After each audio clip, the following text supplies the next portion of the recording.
c'est la fête des mères dans 2 jours. Qu'est-ce qu'on va leur faire? Oh, bon les gars, j'ai réfléchi. Ma maman, elle aime pas trop les trucs utiles. Donc on va lui faire un truc pas trop utile. Un truc décoratif, mais qui va être pas mal. Alors moi, je me suis dit, en passant à côté du poêle qui n'est plus utile, heureusement, à une boîte d'allumettes. Qu'est-ce qu'on pourrait bien faire avec une boîte d'allumettes? Et je vous propose d'explorer ça. Alors, donc, qu'est-ce qu'il vous faut? Il vous faut cette boîte d'allumettes. Et puis là, moi, je suis allée dans mon jardin. J'ai regardé toutes sortes... Qu'est-ce que je pourrais utiliser? J'ai trouvé quelques plumes. J'ai trouvé du bois, des petits morceaux de bois. J'ai trouvé ici... Ça, c'est une gale de chêne, vous voyez. Ça, j'imagine que vous n'aurez pas spécialement, mais je me suis dit, tiens, on pourrait en faire quelque chose. L'idée, c'est pas spécialement de faire exactement la même chose que moi, c'est de chacun être inventif avec les petites choses qu'on va pouvoir trouver. Alors, j'ai aussi ramassé une petite caissette en bois pour garnir la boîte d'allumettes éventuellement. Voilà, et puis j'ai rassemblé toutes sortes de petits matériels différents. On ne sait jamais ce qui va m'être utile parce que je ne sais pas encore vers quoi je vais partir. On va découvrir ça ensemble.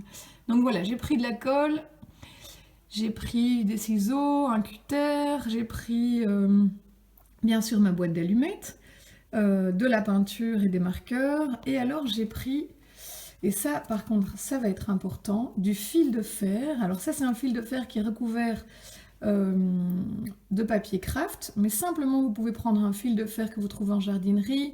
Il doit être assez fin et il doit pouvoir se plier facilement. Donc celui-ci c'est du 2 mm. Et j'ai pris une pince coupante pour couper ce fil de fer. Voilà, que va-t-on faire avec tout ça? Eh bien, allons-y. Je ne sais pas encore quelle forme ça va prendre, mais je vais tenter. C'est parti. Alors, la première étape, ça va être de recouvrir la boîte pour en faire quelque chose de joli. Et après... Ici, à l'intérieur, on va créer un petit personnage ou un petit univers à partir des choses qu'on a récoltées dans le jardin. Donc, qu'est-ce qu'on pourrait faire pour recouvrir ces boîtes? Alors, moi, ce que je vais faire, c'est simplement que j'avais envie de voir si je pouvais la recouvrir avec du bois. Voilà, ça, c'est le bois de ma petite caissette. Alors, je vais voir si je peux découper ce bois en insistant avec un cutter. On va voir si c'est jouable. Alors moi, ce que je vous propose d'autre comme idée, de plus simple, pour les plus jeunes par exemple, c'est de simplement recouvrir la boîte avec une feuille de papier blanc ou de couleur que vous collez bien. Vous appliquez plutôt la colle sur la feuille, ça va être plus facile, et puis vous venez dérouler ici sur la boîte, et vous pouvez dessus, par exemple, dessiner. Vous pouvez y coller certaines petites choses, vous pouvez découper dans des magazines plusieurs choses que vous aimez. Ici, par exemple, dans le journal de Genappe, j'avais trouvé une petite photo qui m'amusait, voilà, avec une phrase assez chouette de Sénèque. Et donc, il y a moyen de faire plein de choses sur cette petite boîte. Je vous montrerai un autre résultat tout à l'heure. Donc, on va commencer par ça.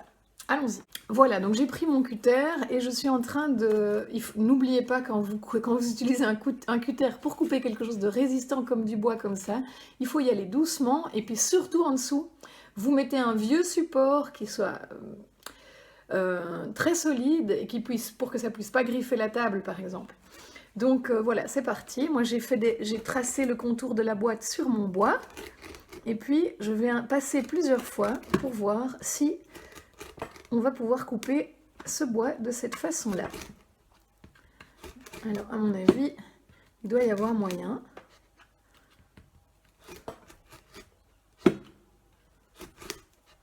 Voilà. Alors, j'ai insisté un petit peu et je crois qu'il va céder tout doucement, petit à petit. Voilà, là notre planchette est en train de se couper. Hop. Et voilà ce que j'ai pu obtenir. Voilà cette petite planchette. Elle fait plus ou moins la taille de ma boîte. Donc ça, dans ce sens-là, dans le sens des fibres du bois, ça a été très facile à couper. C'est dans l'autre sens que c'est un peu plus résistant parce qu'on va contre la fibre. Voilà. Alors moi j'ai décidé de garder les petits bouts au-dessus irréguliers parce que je trouvais ça plutôt chouette. Donc, mon idée, ce serait de l'installer, de la coller comme ça sur la boîte, en la faisant sortir un maximum. Voilà, et donc je vais coller ça par-dessus. Après, on verra dans quel sens on met la boîte, mais ça me paraissait chouette. Alors, pour la coller, je vais simplement ici, puisque c'est du bois, j'utilise de la colle à bois. Vous, si vous décidez de faire ça avec un magazine ou du papier, mais bien sûr, vous utilisez une colle adaptée. Voyons ce que ça donne. Alors, j'ai coupé 2 autres petits bouts, voilà, pour les bords de la boîte. Et puis, ce que je me dis, c'est que je vais les poncer légèrement, simplement pour qu'ils soient tout doux et que les nervures apparaissent un peu mieux. Donc, voilà, si vous avez du papier à poncer, n'hésitez pas. Ici, j'ai plusieurs grains. Plus vous montez dans les grains, ça vous savez, plus ça va être poli et bien fini. Ok, je vais tenter ça.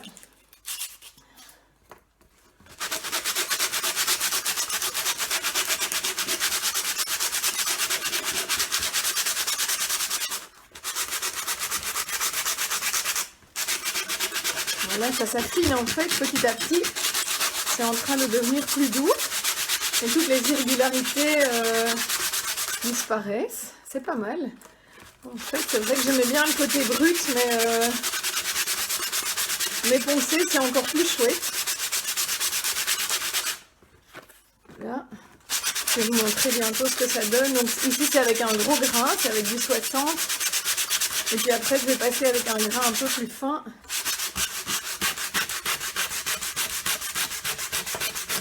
Voilà.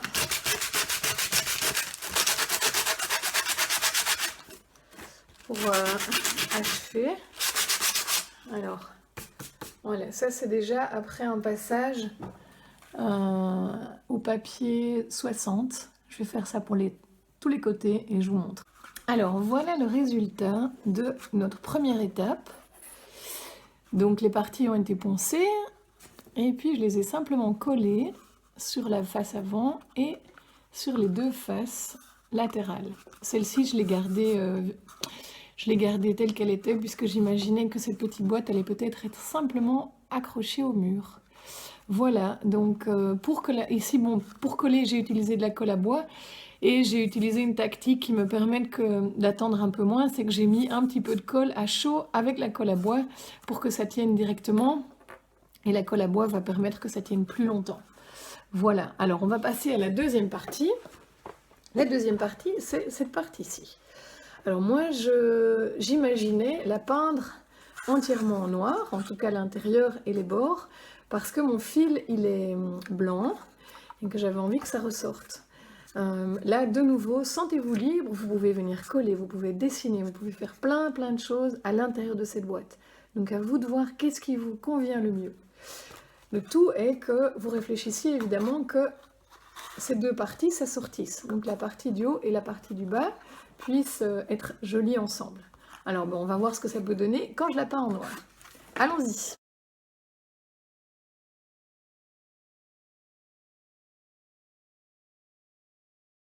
Voilà, notre boîte est peinte. On va la laisser sécher et on va passer à l'étape suivante. Bon, j'ai trouvé une idée. Avec ce petit fil de fer, je voudrais faire un petit bonhomme. Comme ça, je vous montre déjà une première idée. Après, je pense pas que c'est ce que je vais mettre dans ma boîte, mais ça vous montrera déjà une possibilité. Donc ce petit bonhomme, on va simplement le faire en tordant ce fil petit à petit, en lui donnant la forme d'un petit personnage qui rentre évidemment dans la boîte. Essayons ça.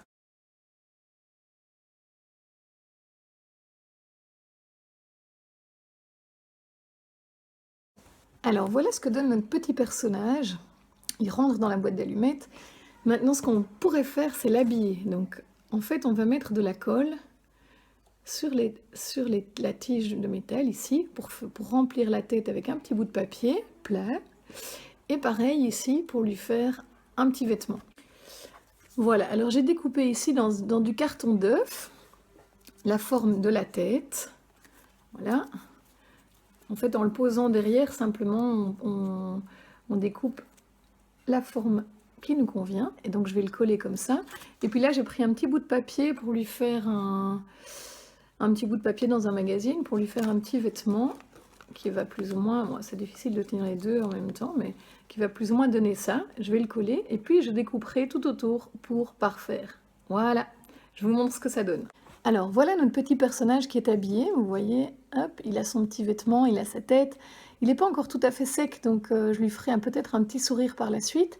Et là, je lui ai mis une petite plume en main et je voudrais lui mettre une petite feuille de papier parce que ce petit personnage-là a sacrément envie d'écrire un poème. Voilà, je lui ai fait un petit sourire, il a sa petite plume et puis il a sa petite lettre, et sur sa petite lettre, il a fait un super cœur.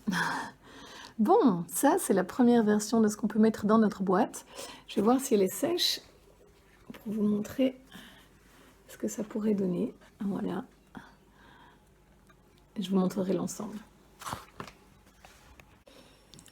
Alors voilà notre deuxième petit personnage. Lui, on ne sait pas s'il est poète ou pas, mais malgré qu'il soit myope, il adore le surf. Voilà, alors on va mettre ces deux petits personnages-là l'un après l'autre dans la boîte pour vous montrer ce que ça peut donner. Donc celui-ci, c'est vraiment pour vous encourager à fabriquer avec des petites choses de la maison, du jardin. C'est tout simple. Vous voyez, ici, j'ai simplement collé. Je lui ai collé des petits brins en fil de fer. Si vous n'avez pas de fil de fer, vous pouvez faire ça autrement, avec des petites branches. Les lunettes, elles peuvent se faire simplement en papier. Le reste, c'est du marqueur et du papier. Et cette plume qui était dans le jardin aussi. Voilà, alors on va voir ce que tout ça donne quand c'est assemblé. Alors voilà ce que donne la deuxième version avec le petit personnage qui aime le surf. Vous voyez, je l'ai simplement collé dans le fond de la boîte. Voilà, donc ça c'est quelque chose qui peut s'installer sur le mur sur n'importe quel mur avec simplement une petite punaise dans le fond de la boîte. Ça tient très bien. Et maintenant, je vous montre un peu de tous les côtés ce que ça donne. Voilà. Et puis maintenant, je vais vous montrer la deuxième version, qui est la première version. Bref, voilà notre petit écrivain. Je lui ai mis un petit pied là sur la montagne. Et je trouve au fond que celui-ci donne finalement mieux que le premier, parce qu'il est plus contrasté. Voilà, regardez, il est installé dans sa petite boîte. Et alors, ce qui est chouette avec le fil de fer, c'est qu'on peut facilement le bouger. Ça donne du volume, c'est chouette. Voilà, comment est-ce que je l'ai installé? Eh bien, en fait, j'avais laissé un petit bout de métal, je lui avais fait une des deux jambes plus longues, et puis je l'ai simplement coincé dans un repli de la boîte d'allumettes, mais on peut percer aussi la boîte d'allumettes, simplement faire un petit trou et faire un nœud derrière, ou coller, enfin, il y a certainement 1000 astuces pour l'installer. Voilà, bon, j'espère que nos mamans seront contentes. Je suis curieuse de voir ce que vous allez inventer, je suis sûre que vous allez avoir des idées géniales. Alors s'il vous plaît, postez-les-moi, j'adore voir ça. Et à la prochaine, salut!